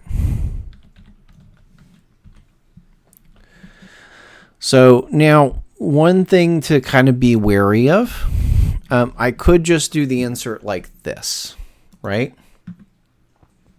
I could just trust whatever's getting there and do the insert that way.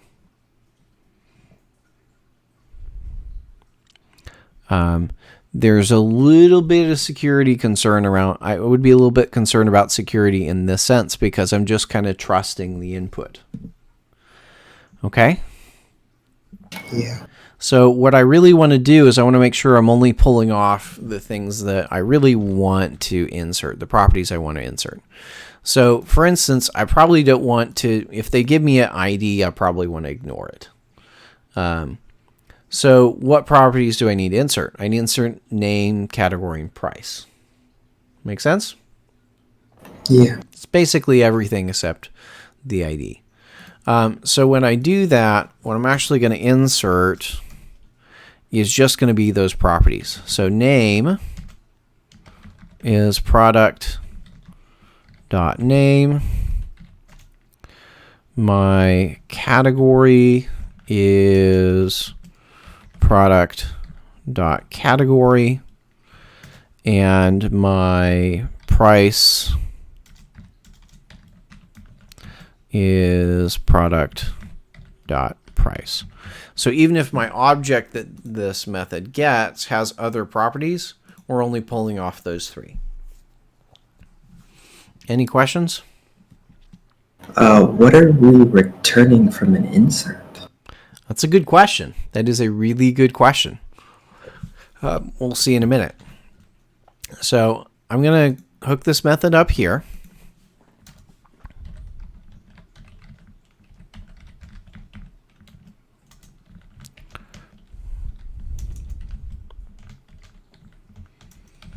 Okay. Make sense? Basically very similar to what we did with a query, right? Yeah. But this will now let me add a row to the database. So let's go back to our product and let's start implementing this here. I'm going to pull in try, and I want to get somehow the product that needs to be inserted. And then I want to actually go do the insert. So const result is equal to await db.insert product.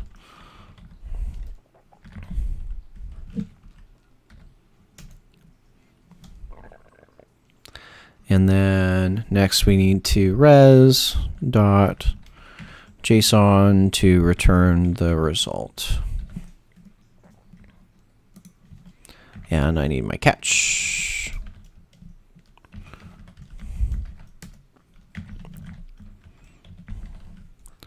Now, how can I get, when I want to insert a product, right?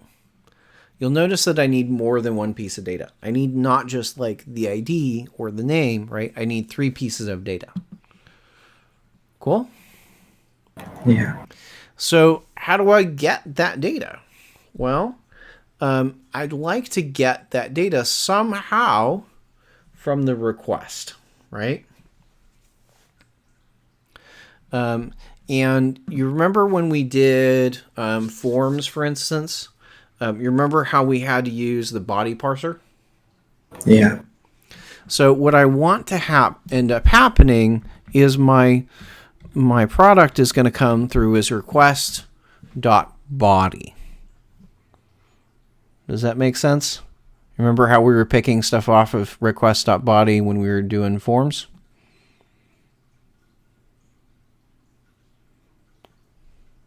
So is this a product like inserted through like a form?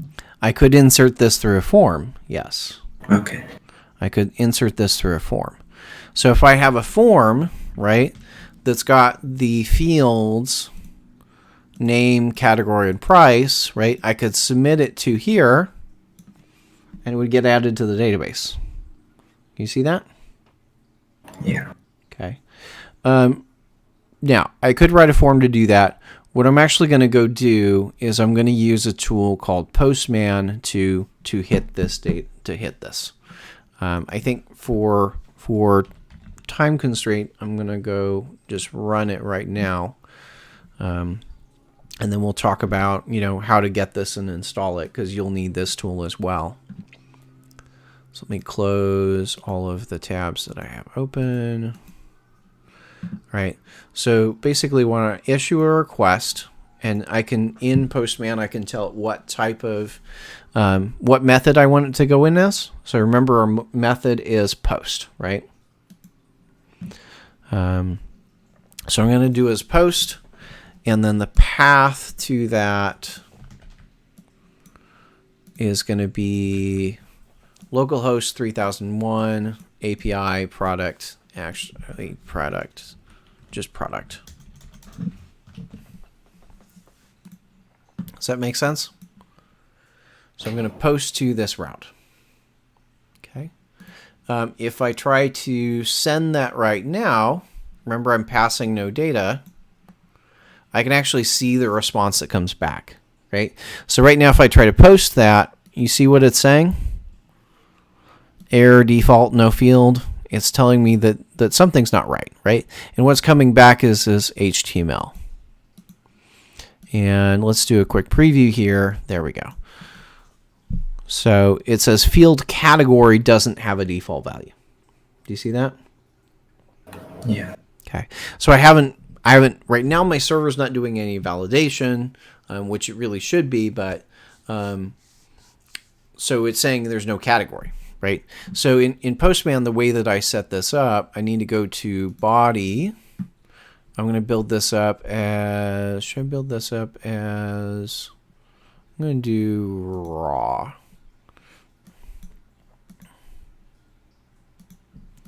So I'm going to send it a JSON object with the properties that I want. So I need a name, right? What could I set the name to? Somebody give me a name.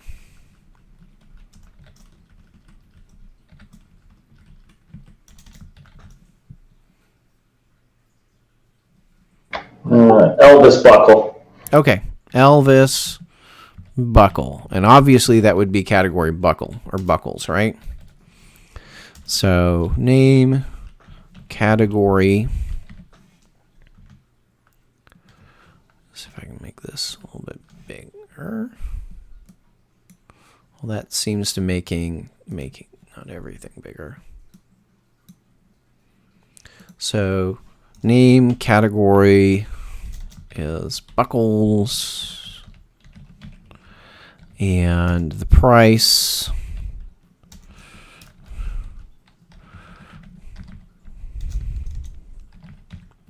let's make this an expensive buckle. So $999. Cool. So that's the data I want to send to the server, right? Yeah. Okay. Let's hit send. Notice it still has that same error. Field category doesn't have a default value. Okay, so we're almost there. We missed one thing. Remember when we were submitting data to the form? Remember we had to set something up to parse the data? Yeah. So we never actually did that.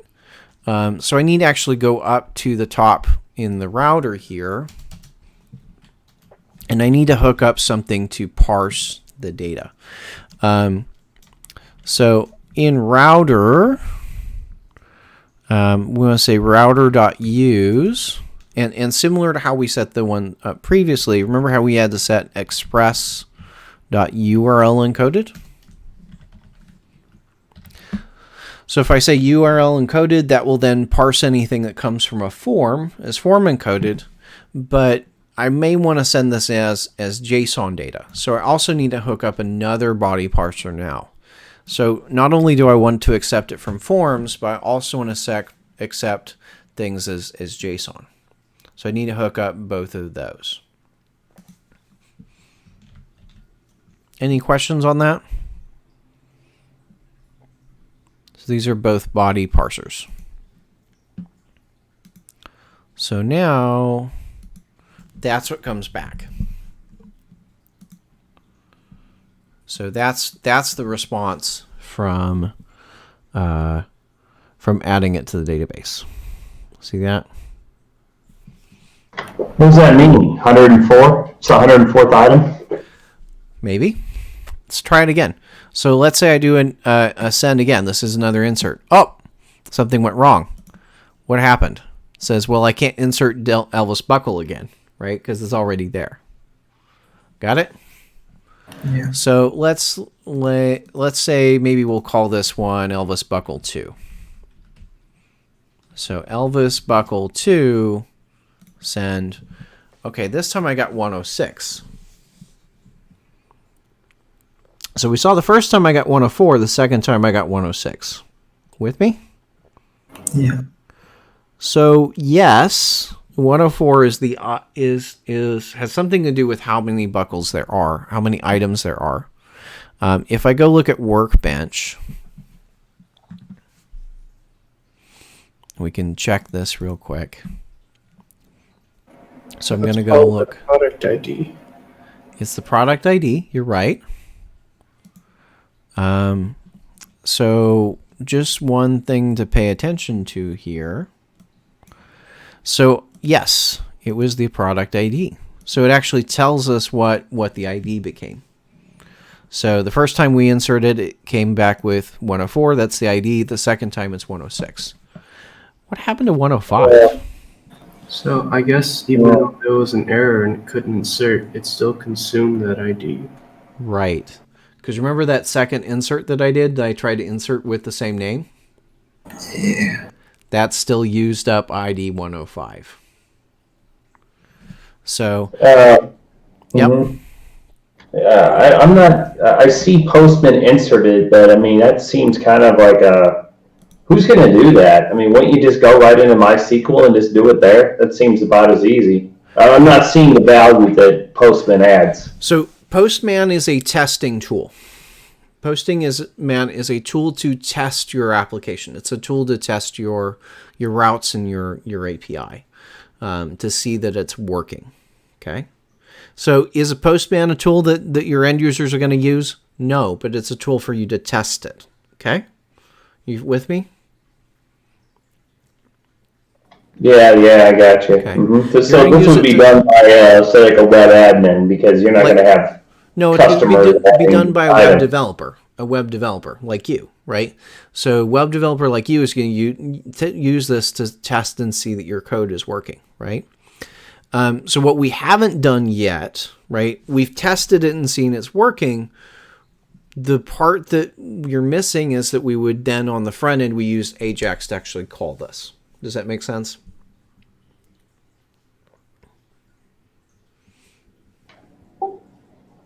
Yeah, I guess let's see it first. Yeah. Okay. So we'll talk about that on Monday.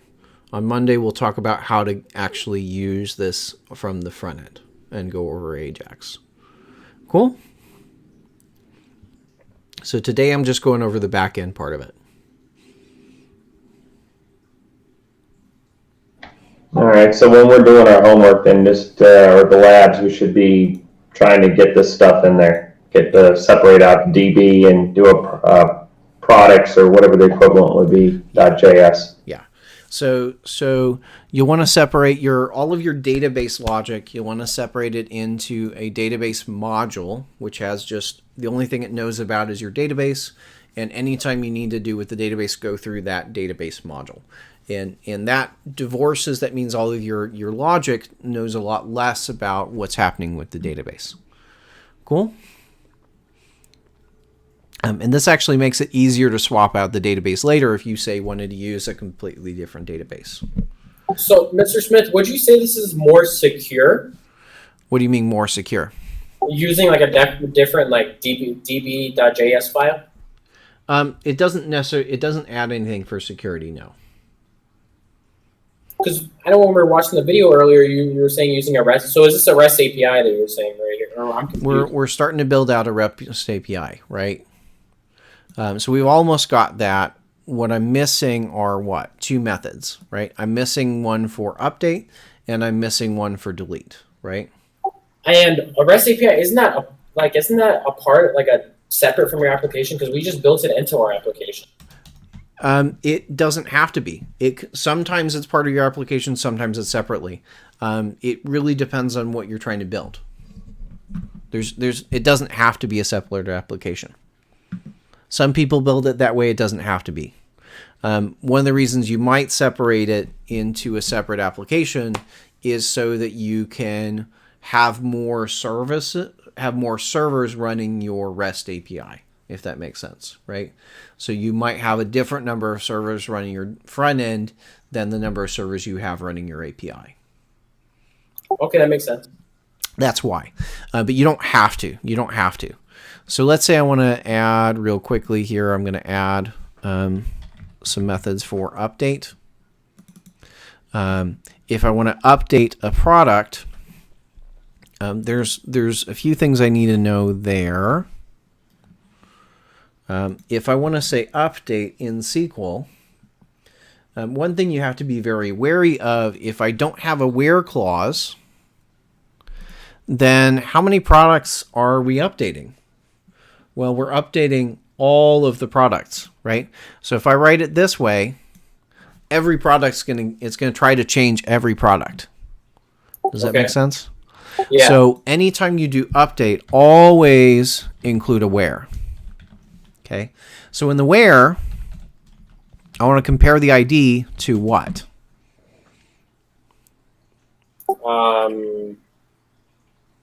To the product? Or what do you mean? Or to the input? Have I passed in the ID of the product anywhere? No. I've got a product object, right? Yeah. So here I would say, well, let's take the product.id, right? Okay.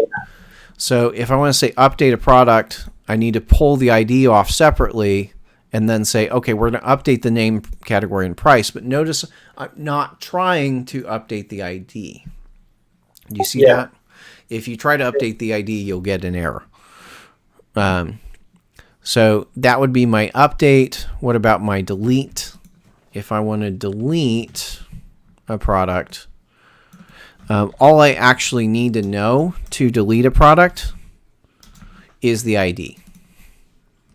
So there, this could be just maybe product ID or just ID. And so when I want to delete a product, I want to do where and delete. So just remember how update I said, update, if you don't give it a where, it will update everything, right? Be forewarned, delete, if you don't give it a where, it's going to delete everything. So your delete should always have a where.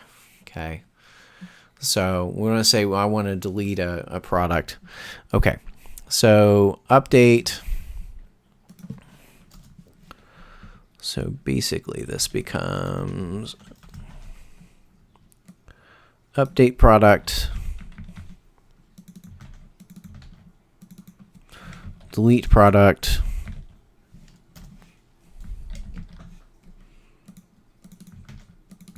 right? So I've got all my methods for CRUD, right? I've got my reads, I've got my inserts, my creates, I've got my updates, my edits, and I've got my deletes. So we can kind of finish up this API by adding those additional routes. So if I want to add the route for updating, remember that's going to be a put route. I need to know I want to know which ID I'm updating in general. Or I could just take that in as one of the parameters here. So I could just say request body, and that would be fine.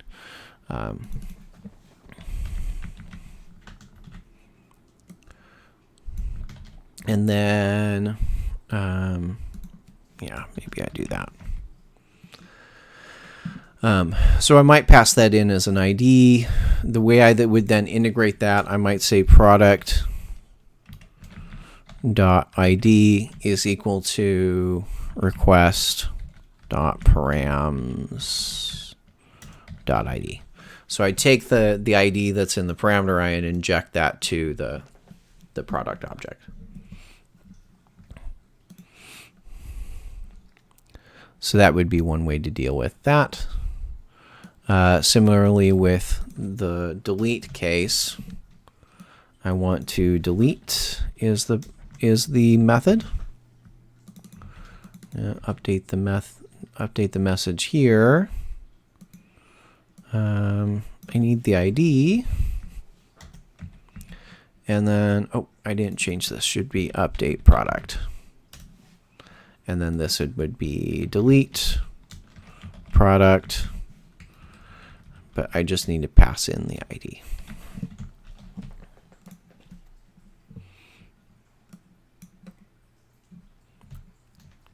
Any questions on those delete or update routes, the put route or the delete route? The delete product, that's over in db.js, right? Mm-hmm. Yeah. Yeah, we just wrote that. And you can kind of see that by the fact that I'm doing db dot delete product, right? Yeah, right. So I don't know remember it's... doing it. Yeah. Okay. Any questions? Let's try, maybe we try this real quick. So, handle my logs, yep, okay. Postman. Remember we tried to do a post here. Let's try to do a put.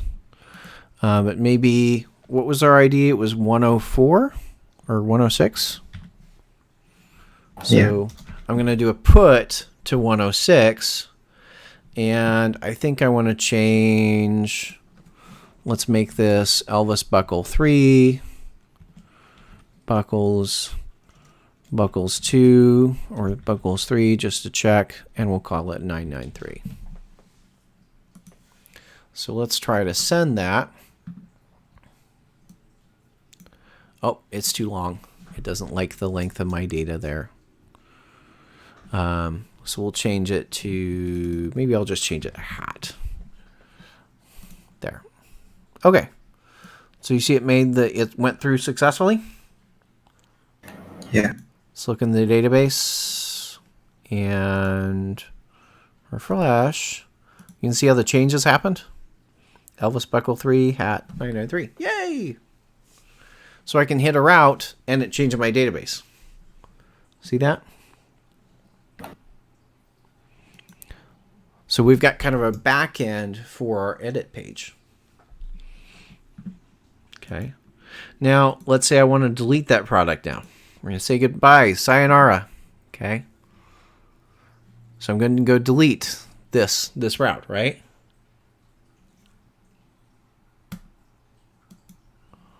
Okay. It says 1. If I remember right, 1 is saying that it changed 1 row.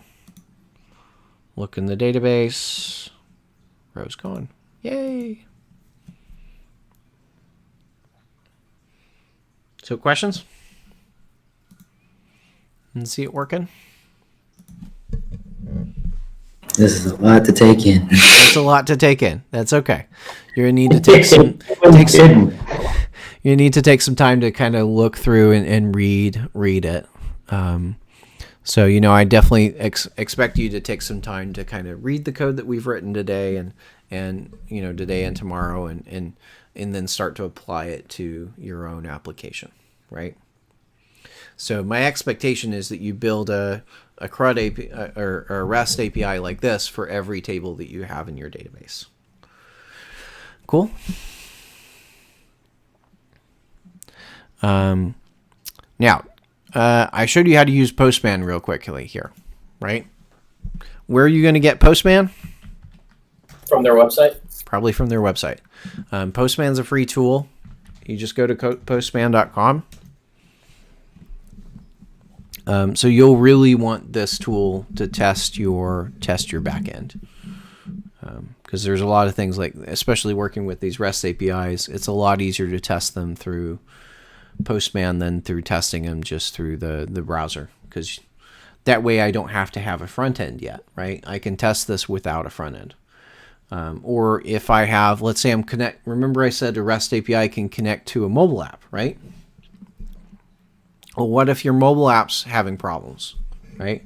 Well, maybe you need to test what's going on the server side. So Postman lets you test it without your front end in place. Cool? Yeah. Okay. So what's your homework for today? For tonight? Go through the code. Probably go through this. Rewatch this 7 times to like get it understandable. Yeah. If you're looking on Perusal, I've added a bunch of assignments for next week, kind of related to all this stuff. So if you're looking on Perusal, there's the videos we watched as well as some additional ones. So there's one about Ajax, there's one about JSON, there's one about modules and such. There's even one in here about Postman. So there's some additional resources that you can refer to beyond to go in deep with all the different things that we've touched on today. Because yeah, it's a little bit of a broad playing field.